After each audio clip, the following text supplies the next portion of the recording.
Alright, a new video, a new superhero backstory. This is the origin story of Conor McGregor, and we're gonna talk about Vikings, Braveheart, Crumlin, Dee Devlin, and much more. Iron Man had a brilliant father, was an arrogant son of a gun, got thrown into a cage, and built a robot. To me, these guys are real life superheroes. Some of the guys look like superheroes, they definitely train like superheroes. Some even have their own awesome murals. For me, they do the unthinkable. Let's train like our lives depend on it and step into a cage with another savage. One dream will come true, the other will be absolutely destroyed in front of thousands of people and will get some ridiculous social media backlash. That setting is some superhero stuff right there. Conor McGregor is the biggest superstar in mixed martial arts, though it wasn't something he was born into. Coming from a working class family from the suburbs of Dublin, McGregor found his way through childhood gyms, a job as a plumber's apprentice, and eventually worldwide fame as the most notorious fighter on the planet and the biggest name in the UFC. So without further ado, this is the superhero backstory of Conor McGregor. Chapter 1. If this was a different time, I would invade his favela on horseback and kill anyone that was not fit to work. But we are in a new time, so I'll whoop his ass in July. Conor Anthony McGregor was born on the 14th of July 1988 in Dublin, Ireland. Let's dive into some history of the capital of Ireland. Way back in 841, Dublin was actually founded by the Vikings. In the wars between Irishmen and Vikings, the then little town of Dublin was sacked several times, yet each time it recovered. Dublin soon grew to be the largest and most important town in Ireland. In medieval times there were a lot of wars. In the 11th century Dublin was taken by Normans and Vikings. In the 12th century it was taken by an English king. In the 13th century it was invaded by a Scottish army.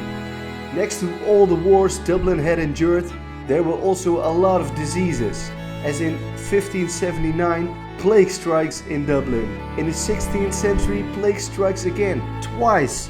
The last time in 1650, half of the population of Dublin died. Now the population of Dublin is expanding rapidly, and it is estimated by the Central Statistics Office that it will reach 2.1 million people by 2020. Like most ancient families, the origins of the McGregor clan are ultimately shrouded in mystery. What we know of the clan's origins is a mixture of ancient traditions and verifiable fact. The clan's motto is "Royal is our race," reflects the family's claimed connection to Celtic royalty. They are also said to have fought alongside William Wallace in the First Scottish War for Independence.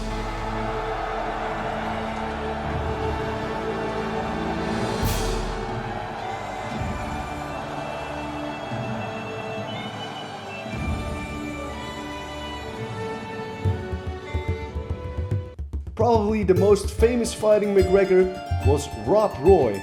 Most famous because he was the subject of a future film in 1995 starring Liam Neeson. Rob Roy is best known for rallying the McGregor clan to fight in the Jacobite uprising and attempt to restore House Stuart to the throne. Rob Roy aided a Spanish regiment, fought the British government forces, yet lost. Rob Roy was badly wounded and eventually settled in Glenshira. He was charged with high treason and was captured twice and actually escaped twice, adding to his legend. He lived as an outlaw for 13 years until he turned himself in and was pardoned by the king. Conor McGregor is a man who has his feet firmly planted in the present but whose heart burns in the warrior past of his ancestors. Like his resilient and once pursued clansmen, he fights for a seat at the table of UFC champions. Conor McGregor is a rebellious soul, insisting on fighting, speaking, dressing and living his own way.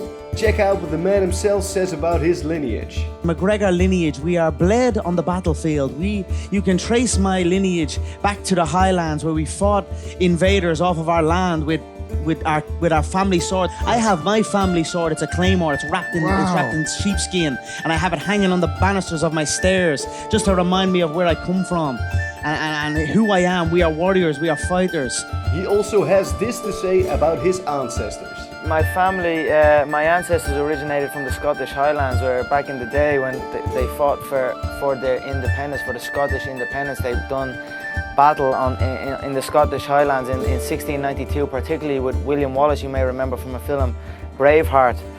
My ancestors fought alongside Wallace in the fight for freedom against the English intruders, and it is something that runs in my family's history. We have been fighting since day one, and I have become obsessed with that a little bit because it kind of reiterates what I am doing here. It reiterates to me that I am on the correct path my family was on before me, you know, only this time it's in the modern era. We are not on fields anymore. We are in the octagon. We are in arenas filled with thousands of people, with millions of people viewing. So it definitely gives me that added motivation, you know, that I am on the right path. Chapter 2. You can take the boy out of Crumlin, but you can't take Crumlin out of the boy. The parents, Tony and Max, claim Conor was born with clenched fists. McGregor was raised in a rough working class section of Crumlin. Today the heart of the area is still Crumlin village, just as it was in medieval times. McGregor enjoyed playing soccer as a boy. He developed a passion for soccer and played for a local club. In Crumlin, arguments can quickly turn into fights, and McGregor certainly had a few scraps like many from his area. In the next video, Conor describes his mindset after these street fights. I used to live in a little estate, and when you explore outside that estate, you start meeting new people, and then fights would happen. Boys, you know what I mean? Young boys would fight, but it just stuck in my head a little bit more. And something like that happened. It was always in my head. I go back and think about it. I think about what happened, what position happened, and just think about things. I wasn't necessarily bullied or nothing like that. You know what I mean? From having my friends group, it's just Crumlin's a tough area. You know what I mean? It's just the way it was growing up, but. It just probably, like maybe people might just went on with the day and forgot about it. Me, I just kind of sat back and thought about it a lot more, and it led me to the gym. He wanted to be able to defend himself and started in boxing. When Conor was 12, he began training in boxing at Crumlin Boxing Club under Phil Sutcliffe. Phil Sutcliffe Sr. actually is a two-time Olympian and won 4 national titles in Ireland. What's really cool and compelling about it, it's at 3 different weight classes. He won 2 titles at bantamweight, 1 at lightweight and 1 at flyweight. This for sure inspired McGregor in his future accomplishments.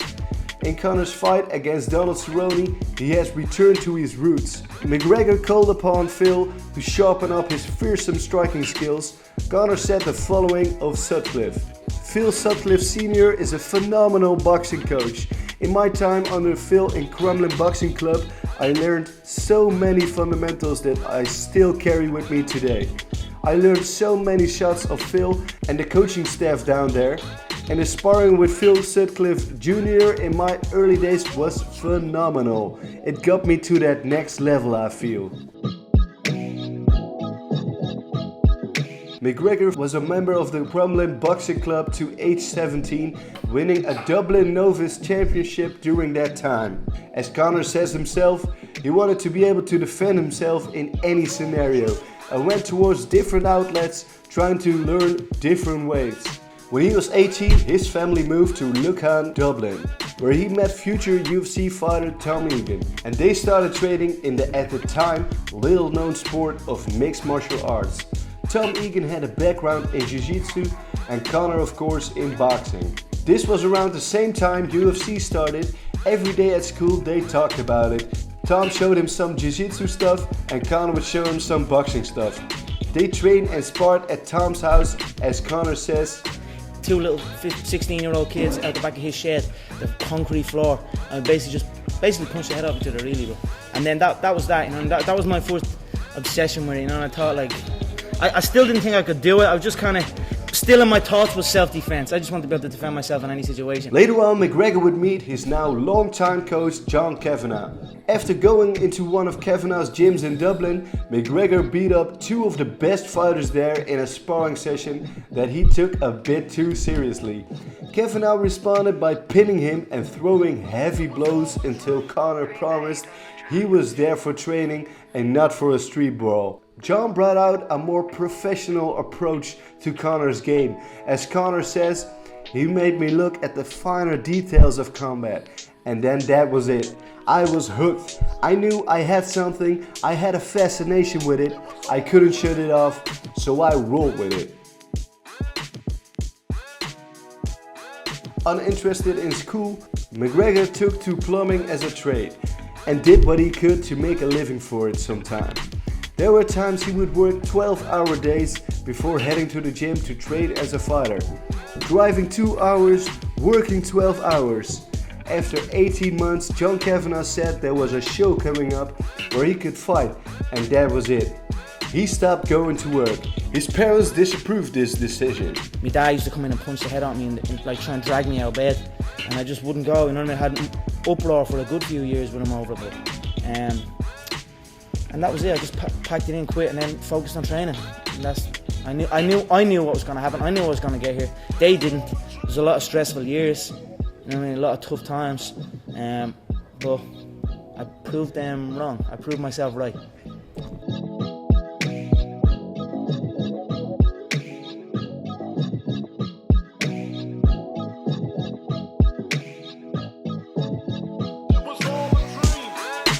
It was around this stressful time that he started dating his longtime girlfriend, Dee Devlin.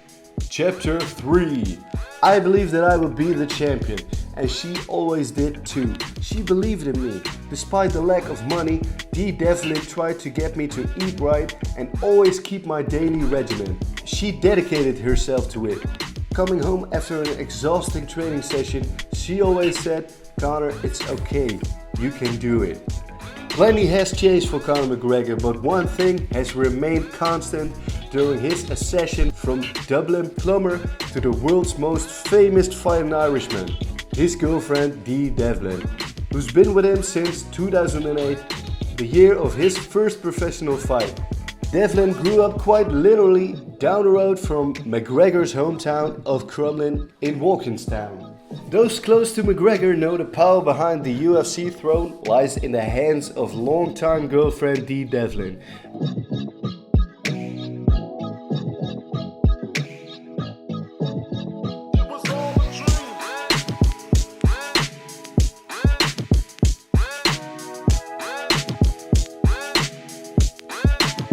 McGregor met Devlin at a nightclub in 2008.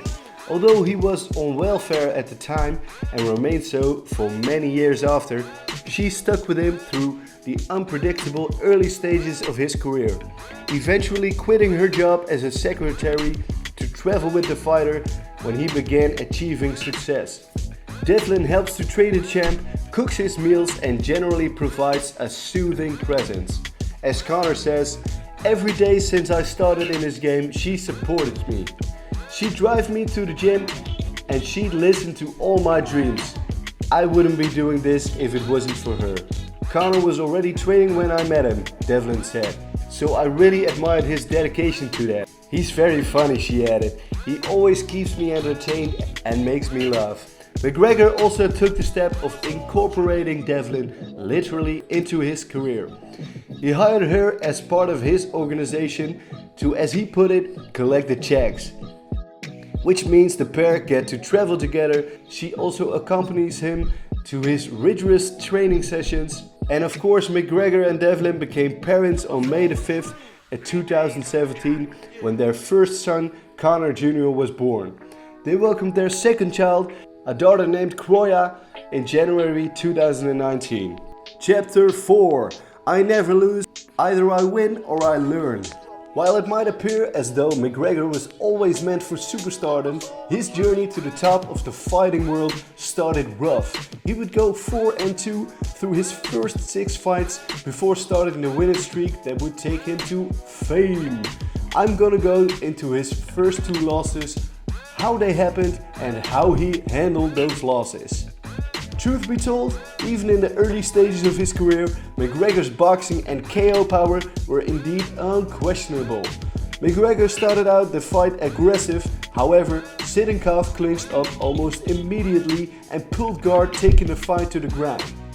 McGregor notably landed several strikes as part of his seemingly relentless ground and pound strategy against Sittenkov, who was on the bottom.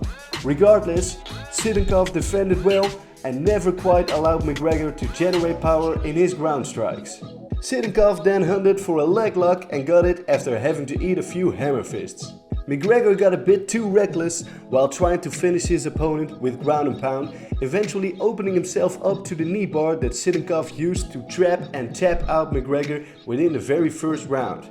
In his second fight, McGregor kept pressuring Duffy against the fence before Duffy landed a beautiful timed low single leg takedown, dragging McGregor to the mat.